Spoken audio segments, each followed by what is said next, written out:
Hey guys, welcome to a new episode of Fizzle Talks. Today there's gonna be another video of Trump. Of course, how could I not do more videos of Trump? How could I not do more politics?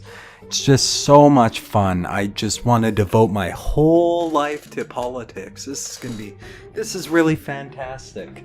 You know, here I am calling everyone idiots for blowing little things out of proportion. I'm basically like one of those people like, I hate when people whine. Why do people have to whine all the time?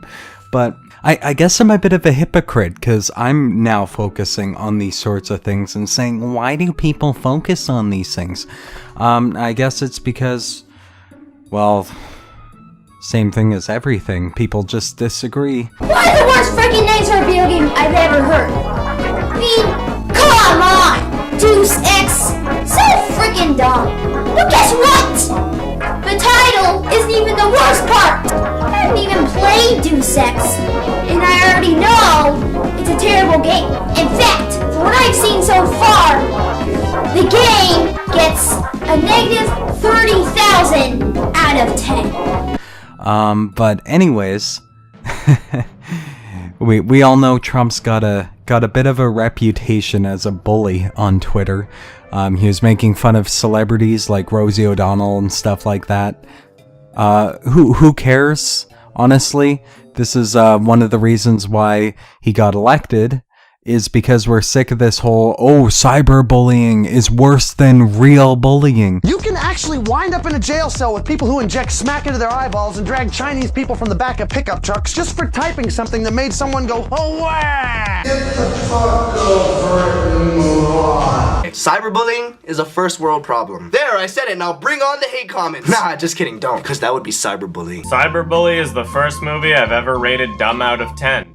How is it? The only reason it's worse is so you can make yourselves feel better by stopping it, because it's low effort to actually do that as opposed to stopping real bullying.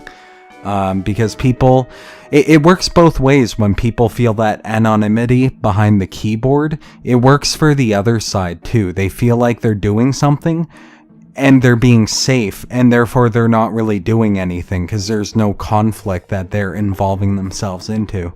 It's just like the complete beta way to handle situations, which is to say not to handle them at all. But anyways, we're gonna start with Trump promising $25,000 to the father of a veteran who died in combat last year, like last October. They reported that he hadn't got the money yet. This is in June. This article got published, and then the money went out. Okay, so what's the big problem? Case are like, he didn't follow through with this. Initially, the White House didn't respond to the Post's request for comment, but spokesperson Lindsay Walters replied after the story is published. The check has been sent, she said in a statement reported by CNN. It's disgusting that the media is taking something that should be recognized as a generous and sincere gesture made privately by the president and using it to advance the media's biased agenda. And you might be saying, yeah, there's some truth to that. Maybe he should have had it out earlier. He is the president, though, so he is a bit busy. Yeah, there's that to be considered, but you could argue he should have had that out sooner. It's just a check. Why would it take that long? But then you compare that to Barack Obama, everyone's favorite president. It took him 18 months to do the exact same thing, pretty much. Whereas Trump took less than a year. So, in comparison, it's significantly better. So, you know, I didn't see people ragging on President Obama back when this was a thing. It's the exact same scenario when Trump got the money out sooner. It's just a whole thing of priority. You know, you gotta prioritize your time, and he's had a lot to do. I know people complain like, he's a terrorist, he's just been spending all his time tearing down the establishment. Yeah, that's what he's been elected to do, to tear down the establishment, because that's the problem. Both sides are different, right? So when you have the other side in, yeah, it should tear down the establishment a bit, shouldn't it? It should change things up. It shouldn't be two different flavors of the same thing. It shouldn't be just two flavors of ice cream. Come on, Vanilla. Nobody wants just one flavor of ice cream. I do. Haven't you ever wanted to be in a Neapolitan? I've been really trying.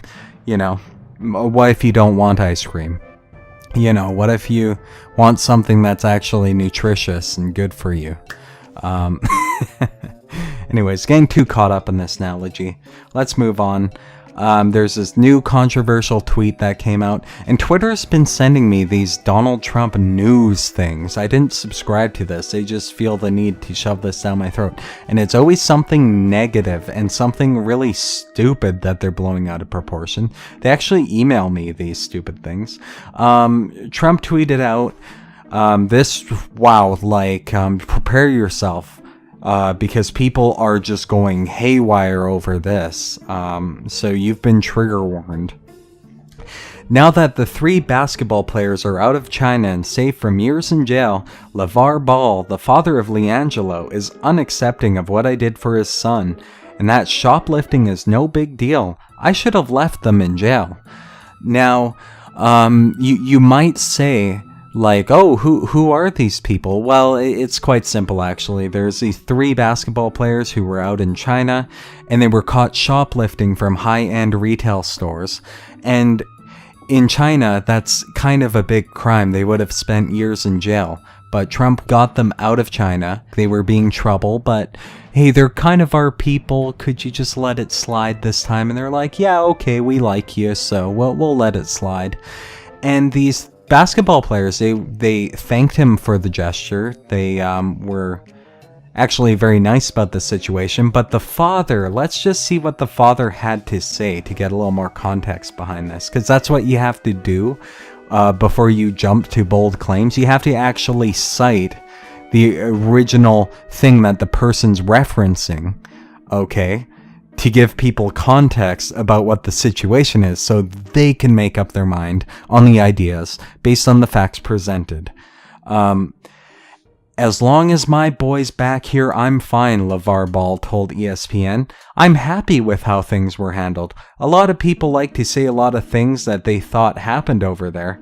Like I told him, they try to make a big deal out of nothing sometimes. I'm from LA. I've seen a lot worse things happen than guys taking some glasses. My son has built up enough character that one bad decision doesn't define him. Now, if you can go back and say when he was 12 years old, he was shoplifting and stealing cars and going wild, then that's a different thing. Everybody gets stuck on the negativity of some things, and they get stuck on them too long. That's not me. I handle what's going on, and then we go from there. And he also did downplay Trump's involvement with the situation. He actually straight up denied that Trump helped get his sons back and avoid jail time. So everything Trump said in his tweet is 100% accurate. And he only pretends to be grateful. He's like, oh, as long as my boys are back here, I'm fine. But he doesn't appreciate the gesture that actually got his boys back here. Now that his boys are back here, he feels okay to just downplay Trump's involvement and just slam him for no reason, when it was his sons that went to China and shoplifted. You know, if you're stupid enough to go to some other country and break the law there, I think you should be punished by their standards. If they're strict on shoplifting, I think you should still be sent to jail for that long for shoplifting. Like if you go to Arabia and steal bread, you know, I think you should expect to have your arm chopped off, you know. I agree with Trump. Let them rot, you know. Actually, I'd be less nice about the whole thing. Anyways, He had the nerve to say, oh, I'm from LA, things are worse here. Yeah, but when you go to other places, like, say if you go to even one of your friends' houses, you kind of have to behave there. Even if you're, like, more lax at home, if you have different rules at home. You have to behave yourself when you go on vacation to some other country with a different culture, like China.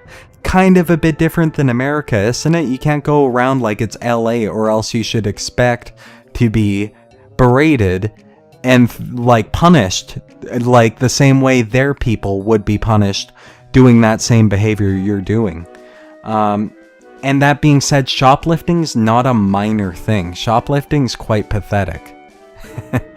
So I think it's actually worse than big like thefts. Like, it says more about someone's character than if they're a clever criminal in some way.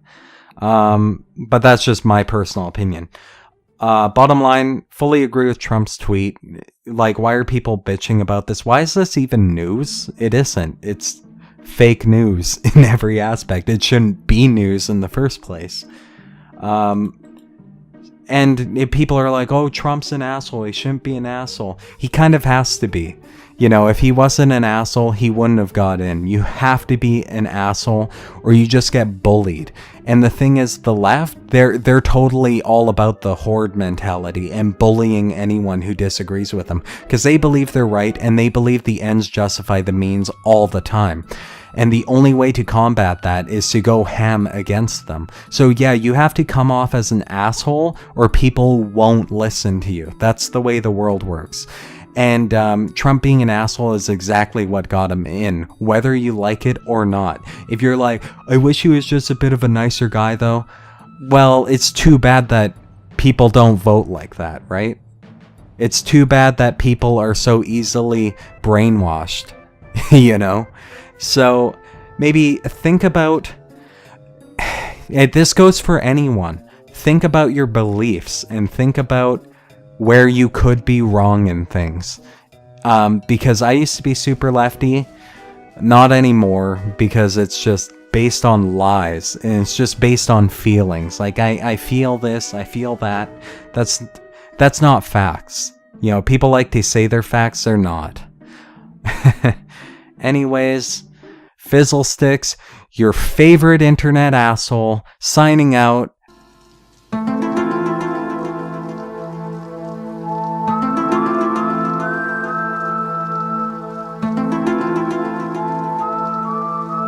The truth is out there.